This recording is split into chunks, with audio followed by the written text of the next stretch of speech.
ઘણા કહે છે કે માતાજીને હુતક લાગે કુટુંબમાં માતાજી દીકરો દે એટલે હવા મહિના મઠ મંદિર બંધ કરી દે, માતાજીના દીવાબત્તી બંધ કરી દે, માતાજીના ધૂપે બંધ કરી દે. શું માતાજીએ ગુનો કર્યો? પરિવારમાં દીકરો દીધો? ઈ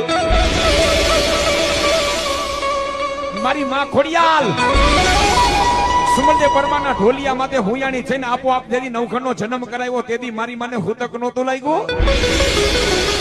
તેથી હુતક ક્યાં ગયું? તો આ તો માણસો બધા હાલી નીકળ્યા છે. જેટલી અંધશ્રદ્ધા હોય ને ત્યાં કુટુંબ દુખી થાય.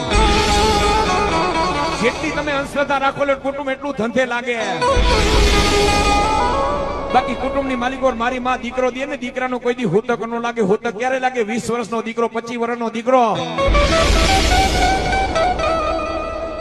આ લોક છોડીને પરલોક હોયા જાય તેથી માતાજીના મઠમાં તમે જઈને દર્શન કરજો. મારી માના તેજમાં ઝાખપ આવી જાહે.